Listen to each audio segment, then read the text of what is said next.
महामंडलेश्वर यति नरसिंहानंद जी को उत्तराखंड में सड़क पर रोक दिया गया। आखिर क्यों? बताया जा रहा है कि वो हरिद्वार जा रहे थे, गंगा किनारे उन्हें शायद धरना प्रदर्शन करना था, लेकिन पुलिस से उनकी बहस हो गई कि पुलिस ने उन्हें अलाउ नहीं किया। हालांकि उनकी एंट्री पर भी रोक लगा दी गई और बताया गया कि यूजीसी नियम के खिलाफ उन्हें एंट्री नहीं दी जा सकती, यानी यूजीसी जो नियम है उसका उल्लंघन करने का उन पर आरोप लगाया गया। और उसके बाद ये बवाल मच गया। उनके समर्थकों ने भी इस पर बवाल मचाया कि आखिर यति नरसिंहानंद जी को क्यों नहीं एंट्री दी गई।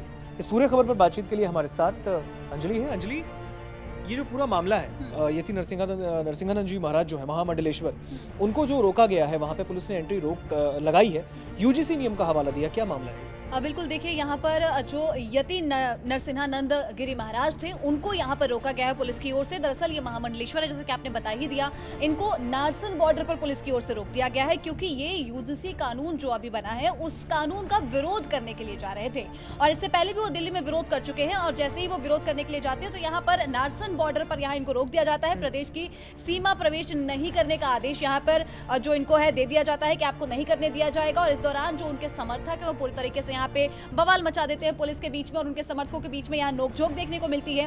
डासना मंदिर के ये महंत महामंडलेश्वर हैं और आपको बता दें कि ये हरिद्वार में गंगा के किनारे धरना करने का प्लान कर रहे थे। उन्होंने ऐलान किया था कि वो धरना के जो गंगा है, गंगा के किनारे वहां पे धरना देंगे, है ना। यूजीसी कानून को लेकर यहाँ पर उनकी ओर से विरोध किया जा रहा है और न सिर्फ उनकी ओर से, कई लोगों की ओर से यहाँ पे विरोध किया जा रहा है। और बता दें आपको कि जैसे ही वो नरसन बॉर्डर पे यहाँ पहुंचते हैं, नारसन बॉर्डर पर वाहनों को रोक लिया और हरिद्वार जब जाने की मांग उन्होंने उठाई तो यहाँ पर उनको हरिद्वार नहीं जाने दिया गया। लेकिन अंजलि, अगर हम देखें तो ये आखिर यूजीसी कानून है क्या जिसके खिलाफ ये पूरा मामला चल रहा है? और ऐसे में आखिर क्यों डासना धाम के जो महंत है महामंडलेश्वर यति नरसिंहानंद जी महाराज, उनको रोका गया?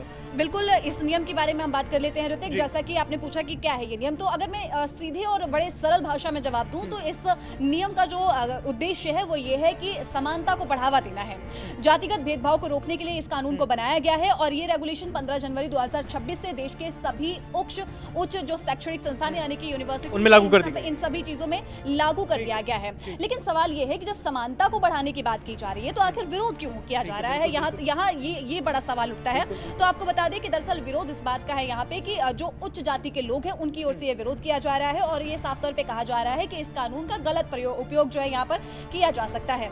बता दें कि इसका मकसद जातिगत भेदभाव को रोकना है, वर्गों के सभी वर्गों के लिए समान, सुरक्षित और सम्मानजनक माहौल सुनिश्चित करना बताया गया है। लेकिन अब यह है कि आखिर विरोध हो क्यों रहा है? रेगुलेशन लागू होते ही देश के कई हिस्सों में यहाँ विरोध देखने को मिला। असंतोष लोगों के मन में काफी ज्यादा है। विरोध करने वालों का जो आरोप है वो ये है कि इस कानून का दुरुपयोग किया जा सकता है और खास तौर पे अगड़ी जातियों की ओर से, जैसा कि मैंने बताया कि पूरा मामला जो है यहाँ पे फंसाया जा रहा है। जयपुर में अगर हम बात कर ले तो जयपुर में करड़ी सेना, ब्राह्मण महासभा और कायस्थ महासभा, साथ ही जो वैश्य संगठन है, उन सभी ने मिलकर यहाँ पर स्वर्ण समाज समन्वय समिति यानी कि S4 बना ली है। S4 स्वर्ण समाज के लिए, ठीक है, ताकि इस नियम के खिलाफ में वो संगठित आंदोलन यहाँ पर कर सके। यूपी के लिए ये काफी ज्यादा महत्वपूर्ण हो जाती है क्योंकि 2027 में चुनाव होने हैं, इसलिए यूपी में ये मुद्दा बहुत ज्यादा तूल पकड़ चुका है। बिल्कुल, गाजियाबाद के डासना पीठ के जो यति नरसिंहानंद गिरी महाराज है उन्होंने खुले तौर पे इसका विरोध किया। जंतर मंतर पे भी उन्होंने अनशन करने का ऐलान कर दिया था, लेकिन इनको यहाँ गाजियाबाद में फिर पुलिस ने रोक लिया था। उसके बाद ये हरिद्वार जा रहे थे और हरिद्वार जाने के बाद फिर इनको यहाँ पे रोक लिया गया, नहीं जाने दिया गया। तो सोशल मीडिया पर भी इस कानून को लेकर बहुत ज्यादा जो भेदभाव है यहाँ पर देखने को मिल रहा है। सोशल मीडिया पे भी लोग कह रहे हैं कि यहाँ पर गलत आरोप में जो ऊंचे समाज के लोग हैं, जो अपर कास्ट वाले लोग हैं, उनको फंसाया जा सकता है। अगर हम आंकड़ों की बात कर लेते हैं, दरअसल अब बदला क्या है इस कानून में, ये भी बात करें, क्योंकि समानता को लेकर तो हर बार ही ये कानून रहा था, पहले से भी था।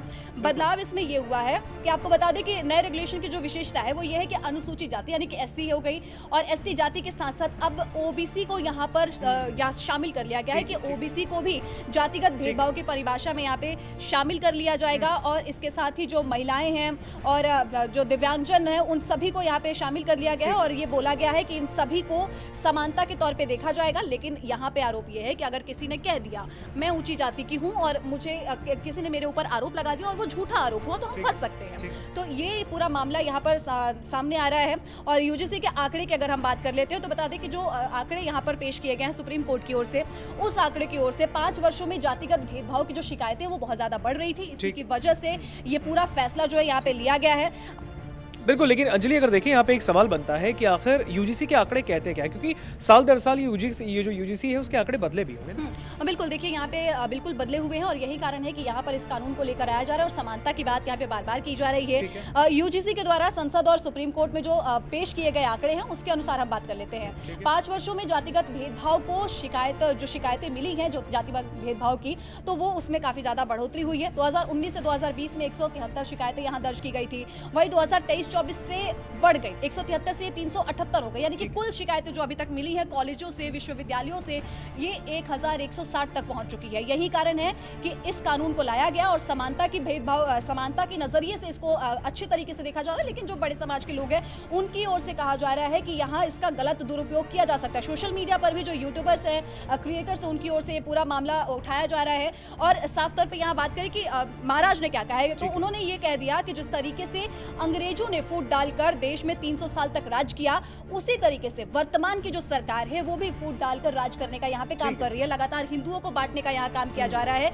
यूजीसी का जो ये कानून है वो समाज को तोड़ने का काम करेगा, उनकी ओर से ये कहा जा रहा है। उन्होंने कहा कि इस काले कानून को किसी भी कीमत पर लागू नहीं होने दिया जाएगा और इसके बाद वो वहां से लौट जाते हैं। बिल्कुल, देखिए जिस तरीके से ये पूरा मामला सामने आया है, डासना धाम के जो पीठाधीश्वर हैं यति नरसिंहानंद जी गिरी महाराज, उनको हरिद्वार में एंट्री पर रोक कर दिया गया और जो उत्तराखंड का और उत्तर प्रदेश और उत्तराखंड का जो बॉर्डर है उन्हें वहां पर रोक दिया गया। हालांकि उन्होंने कहा कि हमें धरना देना है, लेकिन नियम के खिलाफ जाकर उनको वहां पर एंट्री से रोक कर दी गई। लेकिन अब उन्होंने लगातार कहा है कि यूजीसी जो है वो तबाह कर देगा एक तरीके से, और उसको रोकने की मांग उन्होंने की है। समाज को तोड़ देगा, ऐसा उनका ओर से बयान दिया गया है कि ये समाज को तोड़ने का ही काम करेगा। बिल्कुल, समाज को तोड़ने का काम करेगा, ऐसा उन्होंने ये बात इस पटल पर रखी। फिलहाल आप यूजीसी को लेकर यति नरसिंहानंद जी गिरी महाराज के बयान पर कितना समर्थन रखते हैं, आप हमें बताइए।